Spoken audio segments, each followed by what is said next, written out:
नमो हरिहन्ताणं नमो सिद्धाणं नमो आय्याणं नमो वज्रायाणं नमो लोये जिन स्वानुभूति से गिरी मम स्वानुभूति श्री विमल धारा जैन श्रुत आनंद अमृत से भरी समता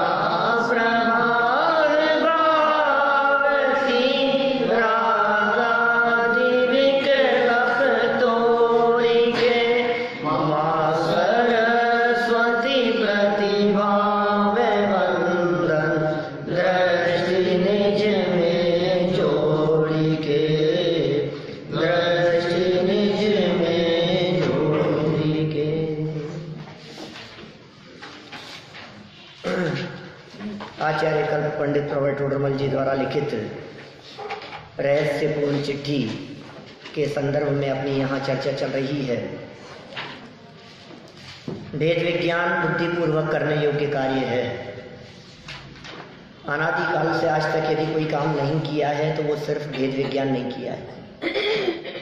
बाकी ऐसा कोई काम नहीं है जो आज तक हमने अनंत बार किया नहीं हो। अनंत पंच परावर्तन हो गए संसार में परिभ्रमण करते हुए, अनंत काल व्यतीत हो गया, सिर्फ एक काम नहीं हुआ, निज में निजपना, अपने में अपनापन, पर में परायापन। यह भेद विज्ञान जब होता है तो उस भेद विज्ञान पूर्वक सम्यक दर्शन की प्राप्ति होती है, आत्मानुभूति होती है। यह जीव निर्विकल्प अवस्था को प्राप्त होता है। उस निर्विकल्प अवस्था को प्राप्त करने की क्या विधि है, उस निर्विकल्प अवस्था की प्राप्ति किस प्रकार से होती है, वो प्रक्रिया यहाँ अपनी चल रही थी। रत्न खरीदने का उदाहरण देकर के निर्विकल्प होने की बात कही, और यदि मैं पिछली बात को थोड़ा सा ध्यान दिलाऊं तो द्रव्य कर्म, भाव कर्म और नौ कर्म से भिन्न करने की बात कही थी। जो भेद विज्ञान हमें करना है, भेद विज्ञान माने भिन्नता का ज्ञान। भेद विज्ञान माने जो पर है उनको पर जाने, जो निज है उसको निज जाने, फिर पर को परायापन जानकर दृष्टि वहाँ से हटे और अपने को अपना स्वरूप जानकर अपने में दृष्टि केंद्रित हो। ये काम करना है अपने।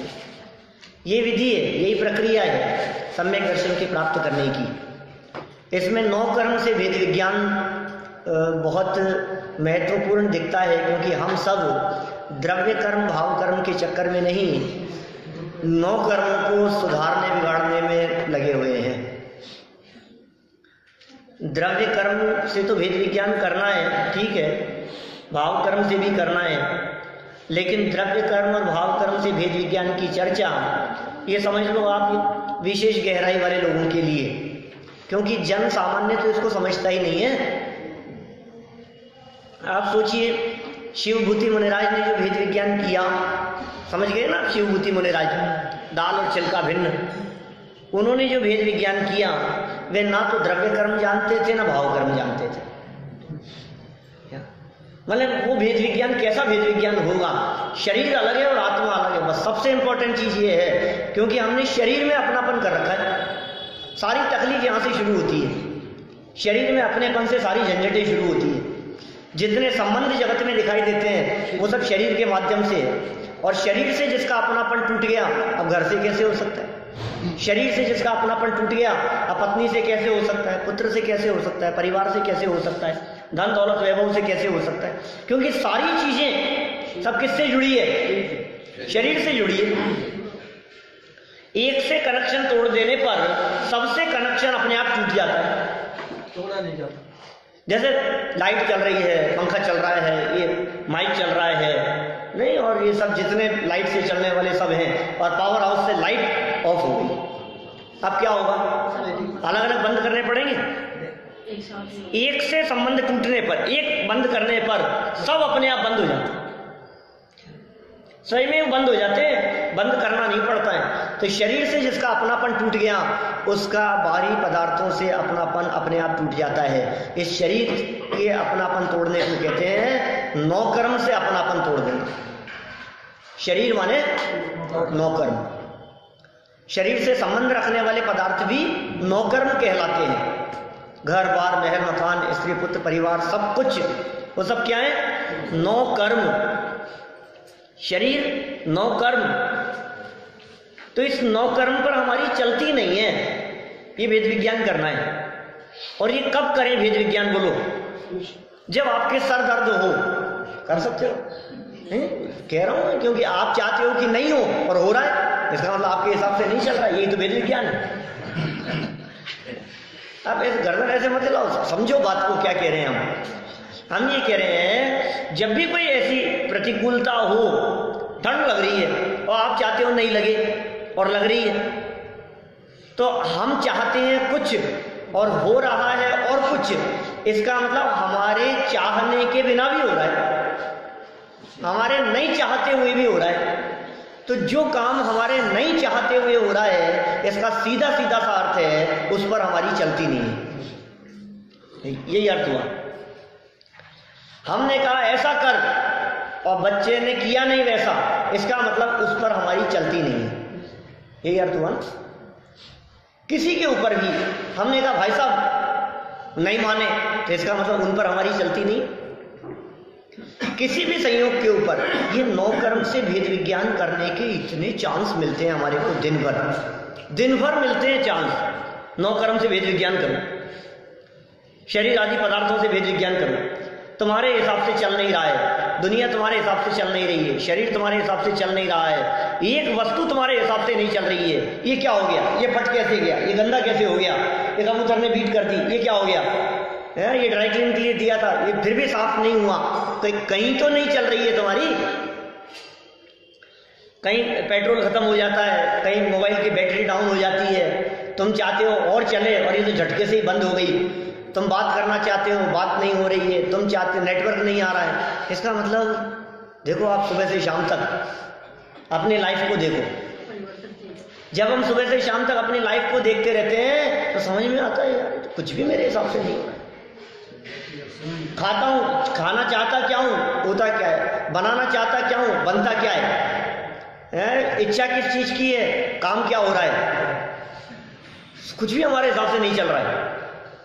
और जहां आपके हिसाब से नहीं चले वहां तुरंत चोट मारना इस भेद विज्ञान के बल से। कैसे चोट मारना? देख तेरी चलती नहीं है, देख तेरी चलती नहीं है।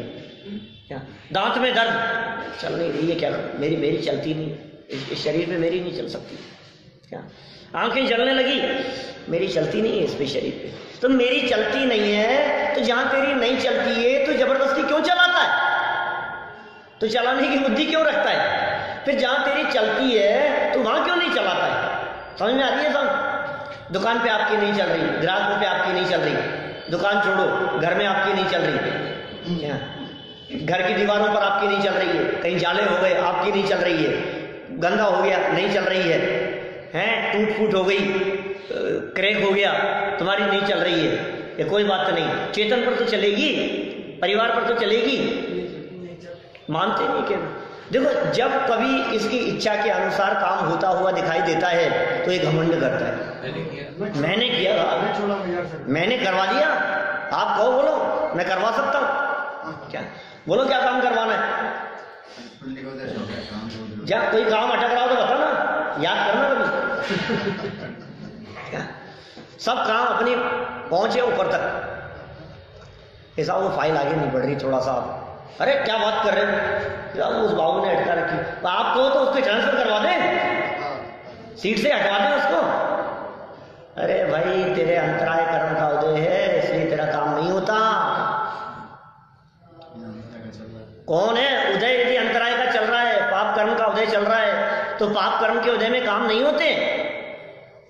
किसको दोष दे रहा है? ये पर वस्तुएं तेरे हिसाब से नहीं चलती है, इसलिए उनकी तरफ देखना बंद कर, उन पे चलाना बंद कर। ये नौ कर्म कितना अच्छा है। माने देखो, पाप कर्म का उदय वेद विज्ञान का मौका देता है, और पुण्य कर्म का उदय अभिमान के पोषण करता है, तो बोलो कौन अच्छा दोनों में से?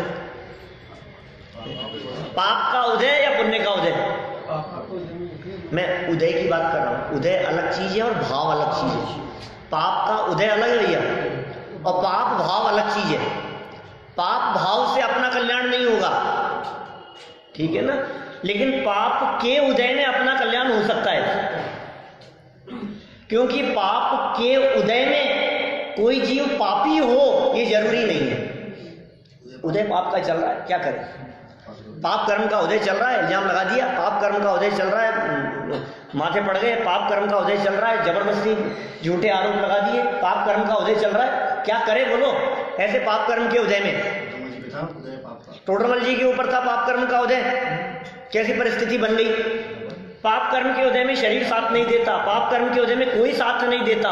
मित्र अरि हो जाए जगत में अशुभ उदय के आने से। पाप कर्म का उदय आता है तो मित्र भी शत्रु हो जाते हैं। पाप कर्म का उदय आया, सेठ सुदर्शन के ऊपर इल्जाम लगा दिया बोलो रानी ने, सुदर्शन सेठ पर। सुनिए कहानी सबने। फिर क्या हुआ? उदय पाप का था, क्या करे? पाप कर्म का उदय आया। पाप कर्म का उदय था पार्श्वनाथ स्वामी के ऊपर, वो कमठ पत्थर बरसाने लगा। उदय पाप का था लेकिन पापी नहीं थे। ये जितने मुनिराजों के चित्र दिखाई देते हैं, ये गजकुमार दिख रहे हैं, नीचे यशोधर मुनिराज दिख रहे हैं, पांडव मुनिराज दिख रहे हैं, सुकुमार सुकौशल मुनिराज दिख रहे हैं, इन सबके पाप कर्म का उदय तो है लेकिन पापी नहीं है, पापी नहीं है।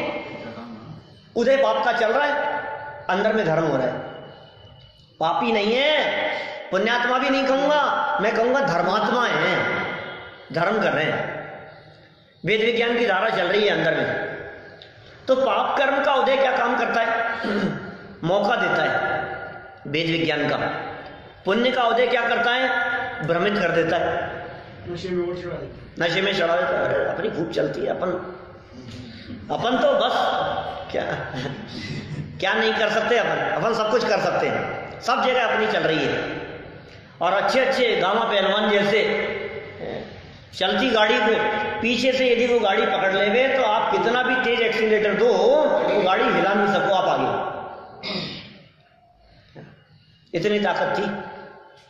और अंत समय में क्या हुआ? चेहरे पर बैठी हुई मक्खी नहीं उड़ा सकता था। अब बोलो अब क्या करें? सुन गामा पहलवान का नाम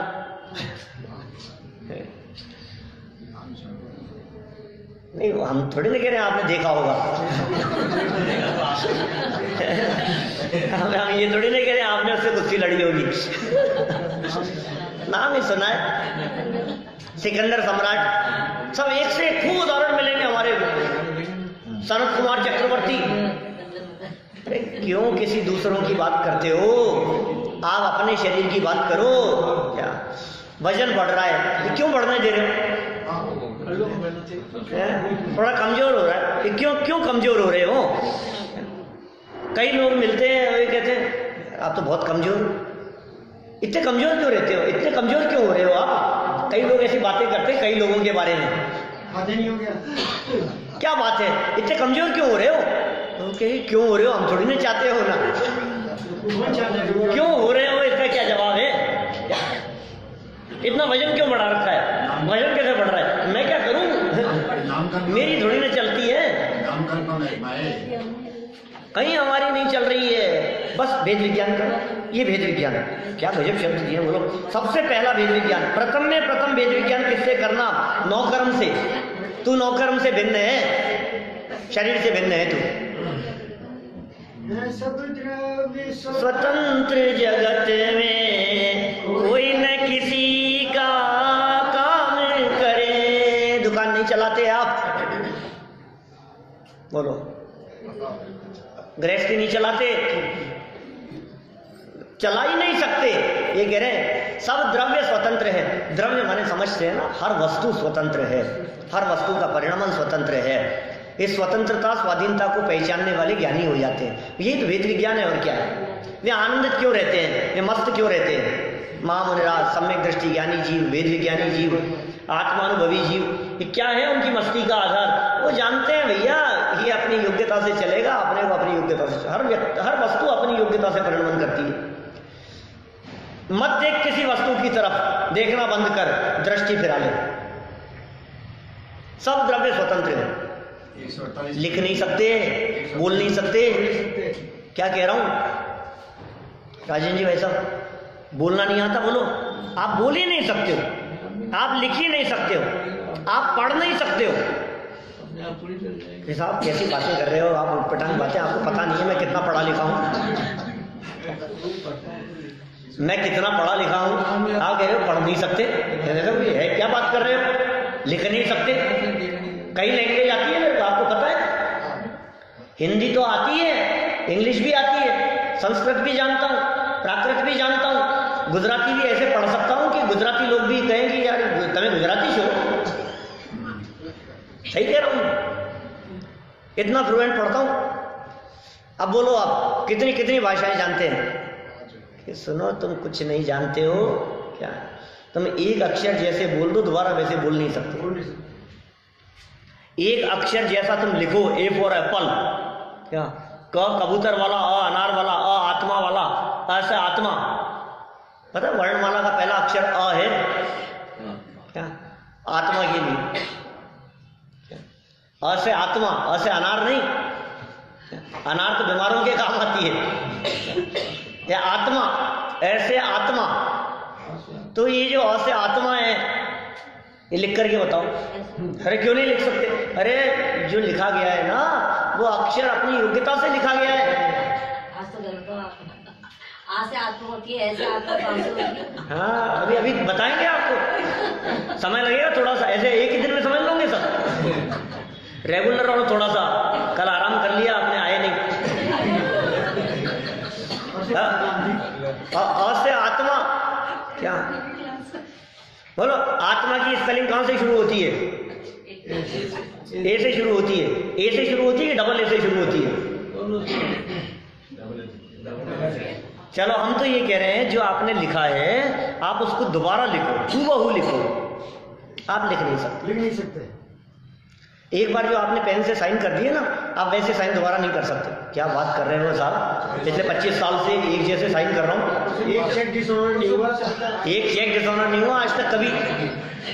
हूबहू साइन बिल्कुल मिला लो आप कि नहीं भाई साहब, उसके दबाव में, उसकी साइज में, उसकी बनावट में आप उसको एनलार्ज करके देखो, वो 100% अंतर आए बिना नहीं रह सकता, क्योंकि वो वैसा बन ही नहीं सकता है। उसकी शेप हूबहू नहीं हो सकती है।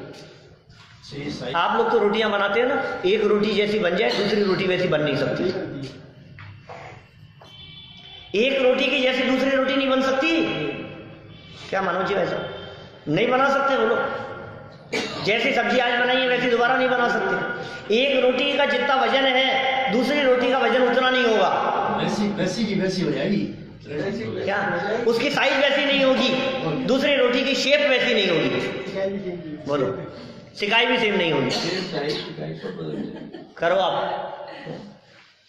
क्या कहाँ चल रही है हमारी? हम चला रहे हैं ना, ये नौ कर्म की बात कर रहे हैं। ये इतना जबरदस्त वेद विज्ञान का चिंतन प्रस्तुत किया है वीतरागी संतों ने।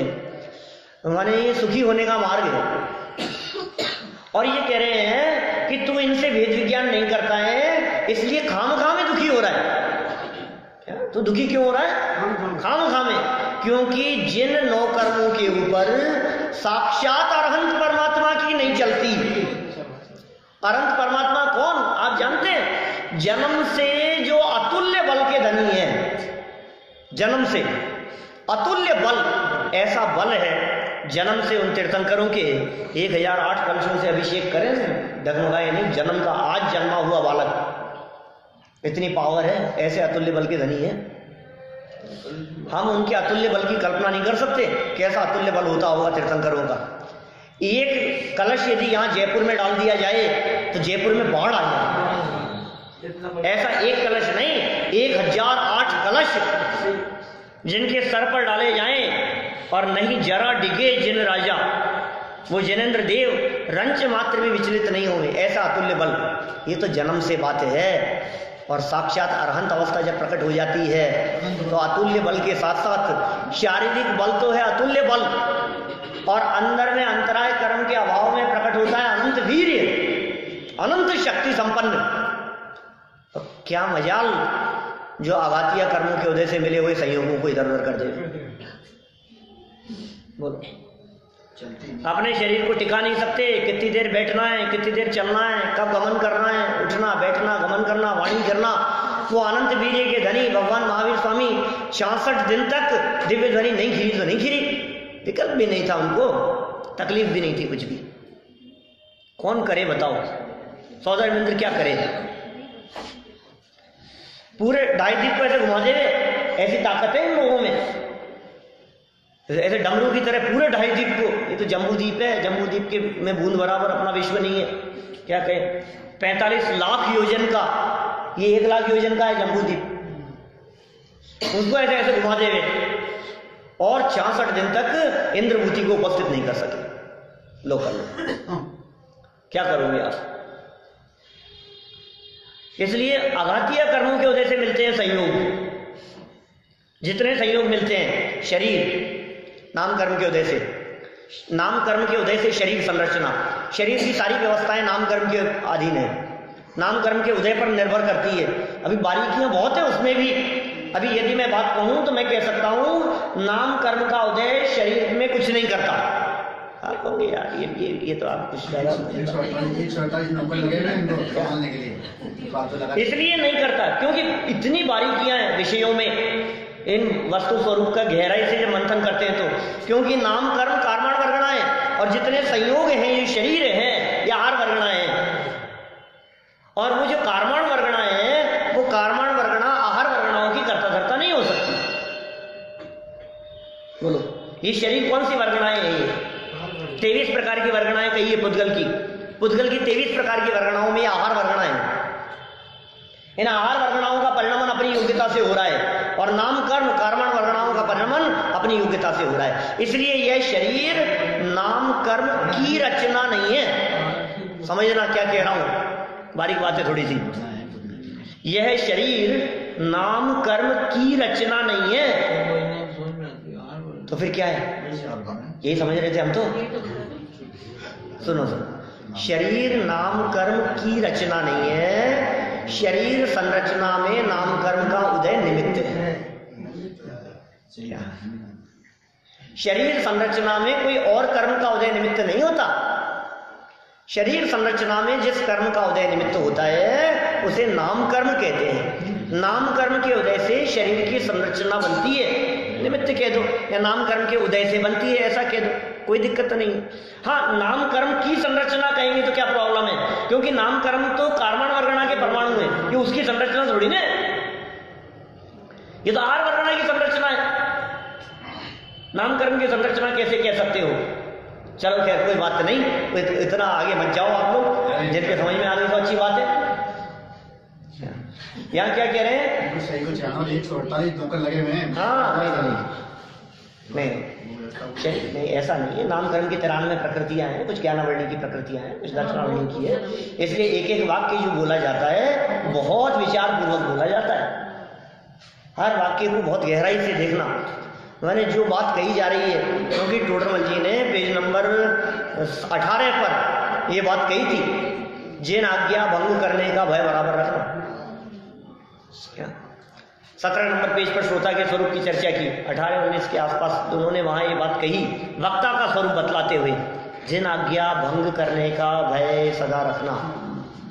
हमारे माध्यम से जिनवाणी की बात का गलत निरूपण नहीं हो। जो बात जैसी कही है वक्ता के स्वरूप में, देखो पीछे देखो 16 पेज पे देखो, 16 पेज पे लिखा, 17 पर ऊपर भी हो सकती है, 16 पर भी हो सकती है। जिन आज्ञा भंग करने का भय, वक्ता के स्वरूप वाला प्रकरण है। 17 नंबर पेज पर तो श्रोता के स्वरूप का प्रकरण है। हर समय भय रखना भैया, जिन आज्ञा भंग नहीं हो जाए, निरंतर अपने उपयोग में ये बात रखना। 15 नंबर पेज पर है, बोलो 15 नंबर पेज पर ऊपर ही ऊपर लिखा है। क्या लिखा है? जिन आज्ञा भंग करने का भय बहुत हो। किसके लिए कह रहे हैं ये? वक्ता कैसा होना चाहिए? 14 नंबर पर देखो, वक्ता का स्वरूप। वक्ता का स्वरूप माने बोलने वाला, माने जिनवाणी को पढ़ने वाला वक्ता वो कैसा होना चाहिए। 15 नंबर पेज पर क्या लिखा? जिन आज्ञा भंग करने का भय बहुत हो। क्योंकि यदि ऐसा नहीं हो तो कोई अभिप्राय विचार कर उनके विरुद्ध उपदेश देकर जीवों का बुरा करे। बोलो, सूत्र विरुद्ध उपदेश हो जाएगा। कितना भय होना चाहिए।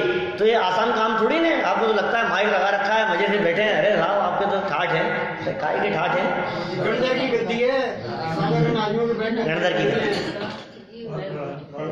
एक एक वाक्य जो निकलता है वो वाक्य बहुत विचार पूर्वक, बहुत सावधानी पूर्वक, जिन आज्ञा का उल्लंघन नहीं होना चाहिए। जो बात कही गई है वो बात कितनी गंभीरता से। जनागम लिखना, जिनवाणी के वचन लिखना आसान काम थोड़ी ना। बोलना तो फिर चलो कोई बात नहीं, लिखना तो और कठिन काम है। और आजकल बोलना भी अच्छा आसान काम नहीं। ये सारी रिकॉर्डिंग रहती है ये सब। आपने क्या बोला, क्या ऐसा थोड़ी ना है कि बोला और खत्म, कोई बात नहीं, किसने क्या सुना, चले भाई साहब रिकॉर्ड है। हर बात रिकॉर्ड होती है। हर बात मतलब कहाँ से कहाँ चले जाती है। कई लोग मिलते हैं रोजाना के प्रवचन सुनते हैं, ऐसे लोग मिलते हैं कई। ये कई लोगों को भेजते हैं। कई लोग मेरे, कई जो हैं बुआ सास वगैरह, और कई जो हैं किशनगढ़ में बहुत सारे लोग, वो सब रोज के रोज सुनते हैं, डेली के प्रवचन सुनते हैं। मतलब सभा में जितने लोग बैठते हैं इतने ही लोग सुनते होंगे करीब, क्योंकि वो फिर और आगे भेजते हैं, वो और आगे भेजते हैं, फिर सेकंडों में चले जाते हैं आगे। ये कहावत कहाँ घूमते हैं। एक ग्रुप में डाल देते हैं, वहाँ 200-250 लोग होते हैं। अब उसमें 200-250 में से 2 लोग भी यदि सुने, मान लो हो सकता है इतना 1-8% लोग सुनने वाले मान करके चलो, आप जितनों के पास में पहुंचता है उतने में से। ये कहावत खत्म हो गई। एक हजार शोभा का। हाँ नहीं, बात रिकॉर्डिंग संबंधी है ना। वैसे भी अभी एक बात, चलो बात क्या कर रहे थे हम यहाँ? 9 कर्म से भेद विज्ञान की बात कर रहे हैं भाई। 9 कर्म से भेद विज्ञान। 9 कर्म माने क्या बतलाया हमने? शरीर और संयोगादि, ठीक है ना। तो ये शरीर और संयोगादि जो है ये सब नाम कर्म के उदय से शरीर, आयु कर्म के उदय से शरीर में टिके रहना, ठीक है। गोत्र कर्म के उदय से ऊंच और नीच कुल की प्राप्ति, उच्च गोत्र नीच गोत्र कुल मिला। और वेदनीय कर्म, वेदनीय कर्म के 2 भेद, साता और असाता। उससे अनुकूल संयोग और प्रतिकूल संयोग। साता के उदय से और असाता के उदय से अनुकूल और प्रतिकूल, ये 2 तरह के संयोग जो मिलते हैं ये वेदनीय कर्म के उदय से मिलते हैं। वेदनीय कर्म का उदय ही निमित्त बनता है संयोगों के मिलने में। अब कह रहे हैं कि आघातीय कर्मों का उदय अनंत भगवान के भी चल रहा है। अनंत भगवान के भी आघातीय कर्मों का उदय चल रहा है। बोले हटा दो किसी को, कौन हटाए? जिस काम को साक्षात तीर्थंकर परमात्मा अनंत वीर्य के धनी नहीं कर सकते, ये उस काम में लगा है। हाँ बोलो आप, वो नहीं कर सकते, ये उस काम में मैं कर दूंगा सर। क्या भगवान तो हाथ पे हाथ धर के बैठे हैं, क्या कुछ करता धरता नहीं है? ये नहीं, भगवान तो वीतरागी हैं, वो कुछ नहीं कर सकते, मैं तो रागी द्वेषी हूं साहब, मैं तो कर सकता हूं। ये देखो, ये भगवान से बड़ा बनने की कोशिश कर रहा है। भेद विज्ञान हो। फिर दूसरा भेद विज्ञान किससे करना? द्रव्य कर्म से। द्रव्य कर्म से मतलब कर्म के उदय से भी दृष्टि हटाओ। जड़ कर्म घुमाता है मुझको, ये मिथ्या भ्रांति है। जड़ कर्म मेरे को घुमाता है, जड़ कर्म परिभ्रमण कराता है। कर्म कर्म कर्म कर्म कर्म की तरफ से देखना बंद कर, अपने स्वभाव की तरफ देख, कर्म अपने आप छूट जाते हैं। कर्म को छोड़ने का उपाय कर्म की तरफ देखना नहीं है, कर्म का चिंतन करना नहीं है। कर्म की कितनी प्रकृतियां हैं, कर्मों के कितने भेद प्रभेद हैं, कितने कौन कौन सी कर्म प्रकृतियां किस किस प्रकार का फल देती है, कौन सी स्वमुख से उदय में आती है, कौन सी परमुख से उदय में आती है, कौन से गुणस्थान में कितनी कर्म प्रकृतियों की बंध विच्छित्ति होती है, कितने का उदय होता है, कितने की ये होगा वो होगा, है किन में संक्रमण होता है, किन में नहीं होता है, उत्कर्षण अपकर्षण किन किन में होगा, कर्मों की 10 अवस्थाएं कौन कौन सी होती है। इन सबको जानने से कर्म नहीं छूटते। आचार्य कुंद स्वामी ने पूरा बंध अधिकार लिखा, पूरा आश्रव अधिकार लिखा, लेकिन कर्मों की एक भी प्रकृति को नहीं समझाया। ना आश्रव अधिकार में, ना बंध अधिकार में। शाम को चलता है समय साथ। क्या बहुत समय लगेगा अभी तो पहुंचने में। क्या बोलो क्यों? क्योंकि भेद विज्ञान करना है उससे। कर्म की तरफ देखना ये कर्म से छूटने का उपाय नहीं है। अपने स्वभाव की तरफ देखना ये कर्म से छूटने का उपाय है। मेहमानों को घर से विदा करने का उपाय उनकी आवभगत करना नहीं है। अपने काम में लगे रहो, वो बेचारे बंद कर दो अपने आप से। बहुत सज्जन है, मेहमानों की तरह बहुत नाक वाले हैं। ये कर्म तुम देखते रहोगे तो टिके रहेंगे, और तुम देखना बंद कर दो क्या क्या दूसरी बार आएंगे ही नहीं। और कदाचित दूसरी बार भी आ गए मान लो, और फिर आपने पानी के लिए भी नहीं पूछा, क्योंकि यार वहां के बेइज्जती कराने जाएंगे। कौन जाएगा वहां? मैं नहीं जाने वाला। वहां आएंगे नहीं दोबारा। क्या बोलो अब देखो कहाँ कहाँ जाएंगे, क्या क्या कर सकते हैं अपन। अभी तो कुछ और जाएंगे। हाँ कुछ नहीं कर सकते भाई। तो द्रव्य कर्म की बात होगी। अच्छा चलो भाव कर्म पर आ जाओ। भाव कर्म पर भी तुम्हारी नहीं चलती। आप गुस्सा नहीं कर सकते। भाव कर्म माने राग द्वेष काम क्रोध आदि परिणाम, ये इन सबको क्या कहते हैं? भाव कर्म। करो गुस्सा, अरे अभी देखना गुस्सा आ जाएगा मेरे को। क्या तुम कितना भी कहते रहो, क्या तुम्हारी चलती नहीं है। तुम उस क्रोध को बनाए नहीं रख सकते, तुम उस क्रोध को टिकाए नहीं रख सकते। क्या हमारा राग भाव, देश भाव, कषाय भाव, क्रोधाधिक परिणाम, ये सब भाव कर्म है। ये सब अपने स्वभाव के विपरीत भाव हैं। ये भी मेरा स्वरूप नहीं है, ये सब मुझसे भिन्न है। तो साहब आपने परिवार से भिन्न करा दिया, आपने शरीर से भिन्न करा दिया। क्या और अपने अपने कर्मों का फल सोचते थे हम। आप कहने लगे कर्मों से भी भिन्न हो। फिर हम सोचते थे कि अपने परिणाम ही हमारे साथ हैं। अब तुम कह रहे हो कि तुम राग द्वेष अपने परिणामों से भी भिन्न हो। तो फिर मैं हूं कौन, ये तो बताओ। सब निकाल दिया आपने।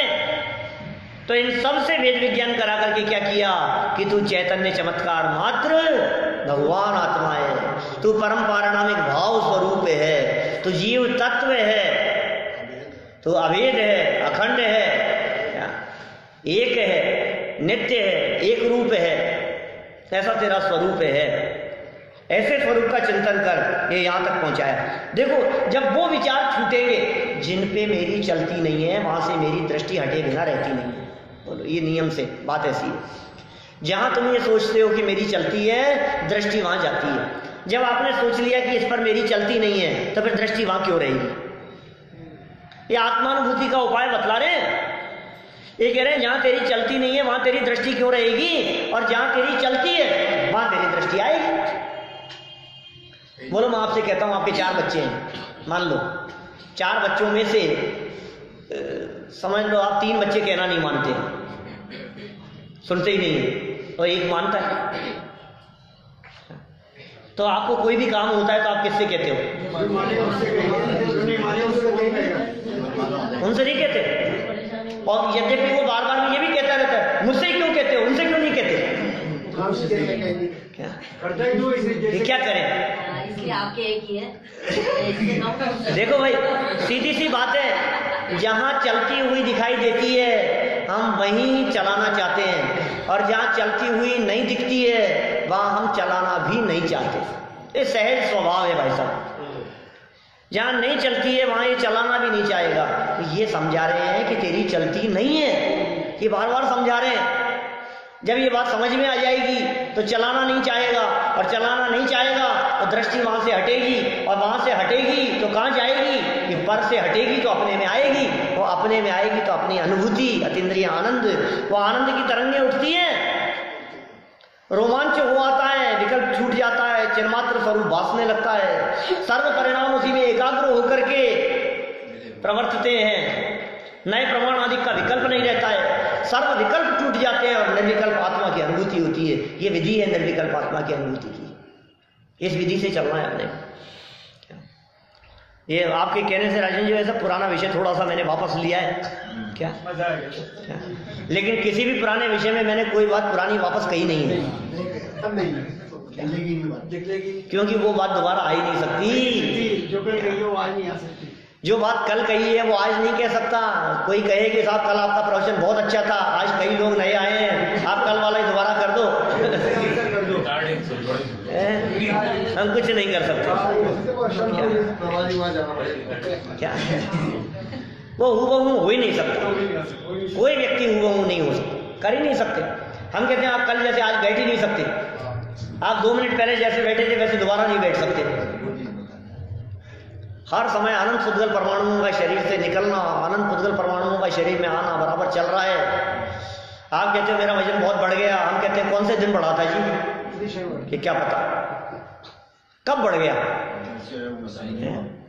कब हुई ये प्रक्रिया 2 किलो वजन बढ़ने की। हर समय अनंत पुद्गल परमाणुओं का आना चल रहा है शरीर में, हमारे पूछे बिना ही एंट्री हो रही है, हमसे पूछ करके नहीं आते और पूछे बिना ही जा रहे हैं। अनंत पुद्गल परमाणु शरीर में आ रहे हैं, अनंत पुद्गल परमाणु शरीर से निकल रहे हैं हमसे पूछे बिना। कौन सा नाखून कितना बढ़ना है, कौन सा बाल कितना बढ़ना है, किसका परिणमन कैसा होना है, सब स्वतंत्र है। इसलिए वो पंक्तियां हैं सब द्रव्य स्वतंत्र जगत में, कोई न किसी का काम करे। कितने सुंदर पंक्तियां। देखो आप, ये निर्विकल्प अनुभूति के बारे में बात कह दी। और फिर तत्वान्वेषण काल में, तत्व के अन्वेषण काल में न न्याय रहता है, न प्रमाण रहता है, किसी प्रकार के कोई विकल्प नहीं रहते हैं, क्योंकि ये सब निर्णय करने के लिए तो माध्यम है। निर्णय हो जाने के बाद बोले फिर इनका कोई योगदान नहीं। क्या आप सोचो, आपको यदि अपने लड़के के लिए कोई लड़की देखनी है या लड़की के लिए कोई लड़का देखना है, तो आप किसी डिसीजन पर पहुंचे, उसके लिए कई लोगों का योगदान होता है। आप उनसे पूछते हैं, फिर वो कोई राय देते हैं, फिर वो कुछ बतलाते हैं, फिर वो कुछ बतलाते हैं, सब जगह से पूछते हैं। तो हमारे निर्णय लेने के अंदर कई लोगों का योगदान रहा ना। कई लोगों ने चर्चा की, हमने नहीं साहब जहां जहां हमने पूछा सब जगह से रिपोर्ट बिल्कुल ओके, सब जगह से हमने, आपने निर्णय ले लिया। तब निर्णय लेने के बाद क्या, और शादी हो जाने के बाद अब किस किस को याद, आपकी किसने करवाई थी क्या पता साहब। क्या ऐसा मत कहना कि उसको आज तक तलाश रहा हूं।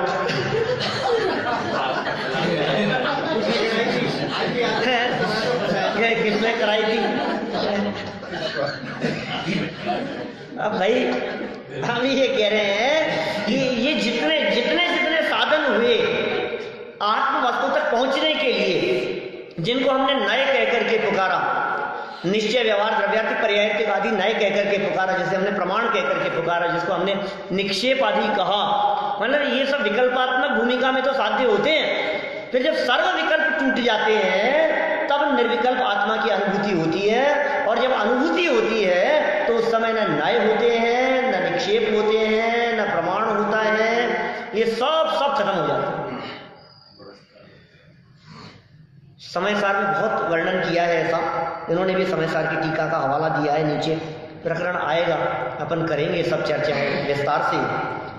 माने ऐसे ऐसे कलश, मतलब जो 144वीं गाथा के आसपास का जो प्रकरण है ना, कर्ता कर्म अधिकार का जो अंतिम गाथा 144 कर्ता कर्म अधिकार की समय सार में, वो बहुत सुंदर प्रकरण। और आचार्य अमृतचंद्र स्वामी ने कलशों की जो लाइन लगाई है, क्या ये ऐसा नहीं है, ऐसा नहीं है, एक कहे बंधा है, दूसरा नए कहे बंधा नहीं है, एक कहे एक रूप है, दूसरा कहे अनेक रूप है। ये जो जिस तरह के विकल्प खड़े होते हैं, बोले सर्व विकल्पों को तोड़ो और तुमको अनुभव करो। जब निज आत्म अनुभव आवे,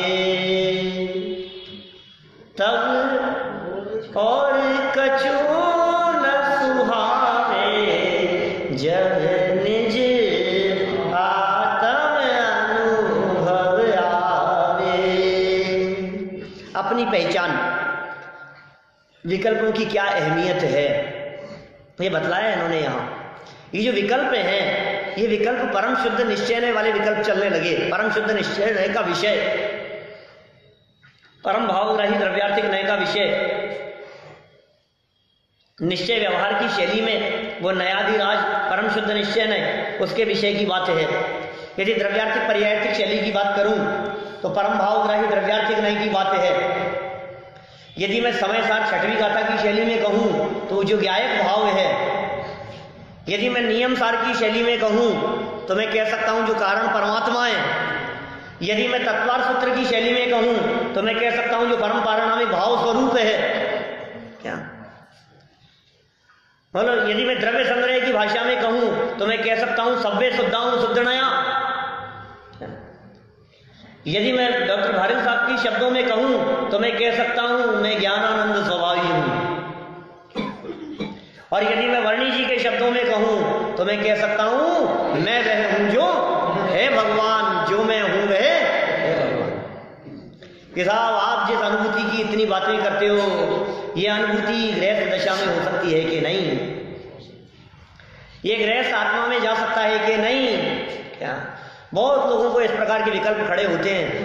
एक दो नहीं, सैकड़ों प्रमाण हैं। पिछले दिनों में हमने कई प्रमाण आपके सामने इस तरह के प्रस्तुत किए हैं। अभी मुझे योग सार की 65 नंबर की गाथा याद आ रही है। योग सार की 65 नंबर की गाथा में क्या कहा? सागार यानगार हो पर आत्मा में वास हो, जिनवर कहे अति शीघ्र ही वह परम सुख को प्राप्त हो। क्या कहा? पहली लाइन में देखो, साफ साफ स्पष्ट शब्दों में प्रयोग किया है। सागार हो, सागार माने होता है गृहस्थ, या अनगार हो माने मुनि हो। मुनि हो या गृहस्थ हो पर आत्मा में वास हो। क्या इसका मतलब? मुनि अवस्था में तो आत्मा में वास होता ही है, हो ही सकता है, कोई बाधा नहीं है। गृहस्थ अवस्था में भी आत्मा का वास हो सकता है। 1600 साल पहले, 1500 साल पहले योगेंद्र देव आचार्य ने योग सार ग्रंथ की 65 नंबर की गाथा में बात लिखी। आत्मा अनुभूति गृहस्थ को हो सकती है कि नहीं? क्यों? गृहस्थ के पास आत्मा नहीं है क्या? तो फिर अनुभूति क्यों नहीं हो सकती? सहनी पंचेंद्रिय है, मन वाला है, बुद्धिमान है। विकल्प से निर्विकल्प ही तो होना है, और निर्विकल्प होना तो आप बहुत अच्छी तरह से जानते हो। सब काम धाम निपट जाते हैं तो निर्विकल्प हो जाते हो। शादी विवाह का प्रसंग चल रहा है, दुनिया भर की जिम्मेदारियां माथे पर है, सब अब वजन उतर गया, अब क्या, अब आप निर्विकल्प होकर बैठ जाते हो। यही तो है। ये भी यहाँ कह रहे हैं आत्मा के स्वरूप के बारे में जानो, पहचानो, उसके स्वरूप का निर्णय करने का प्रयास करो। कैसा है आत्मा? अनेक प्रकार की युक्तियों से, अनेक प्रकार के साधनों से, समझ लो आप, निर्देश, स्वामित्व, साधन, अधिकरण, स्थिति, विधान, सात संख्या, क्षेत्र, स्पर्शन, कालांतर, भावात्म, बहुत्वेश्य, ये सब साधन ही तो बतलाए। प्रमाण नए अधिगमय है। तत्वार सूत्र के अंदर पहले अध्याय का 6वां सूत्र, 7वां सूत्र, 8वां सूत्र, ये सब सूत्र साधन ही तो बतलाए। और क्या हुआ? स्वामी आचार्य ने किन किन साधनों से कैसे कैसे निर्णय करना है वो सब विधि उन्होंने बतला दी। फिर निर्णय हो जाने के बाद में अब क्या होगा? अब निर्णय होने के बाद में क्या होगा? अब निर्णय होने के बाद में कुछ नहीं, मजे करो, अब क्या हो गया काम। सबसे बड़ा काम है निर्णय, डिसीजन। निर्णय नहीं होता, निर्णय लेने के अंदर महीनों लग जाते हैं, निर्णय लेने में वर्षों लग जाते हैं। क्या? और निर्णय हो जाने के बाद में बोले फिर तो हो गया। शादी के बारे में बोलो निर्णय करना है और देख रहे हैं और निर्णय नहीं कर पा रहे, और निर्णय हो गया, अब तो हो गई शादी। निर्णय हो जाने के बाद में कोई दूसरा व्यक्ति उस लड़के के बारे में पूछे, तो कहते नहीं नहीं उनकी तो हो गई पक्की, उनका तो हो गया है।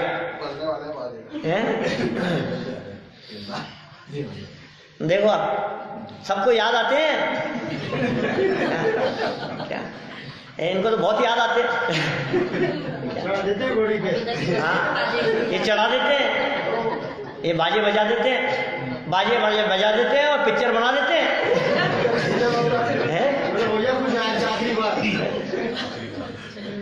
अपने यात्रा के दौरान बोले इनकी भी बन गई। बोला क्या कह रहे हैं यहाँ?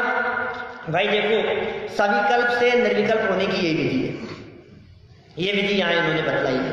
मैं रत्नों वाले एग्जाम्पल को वापस पढ़ता हूँ।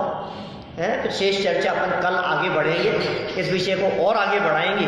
ज्ञान की क्या स्थिति रहती है उसके बारे में चर्चा करेंगे।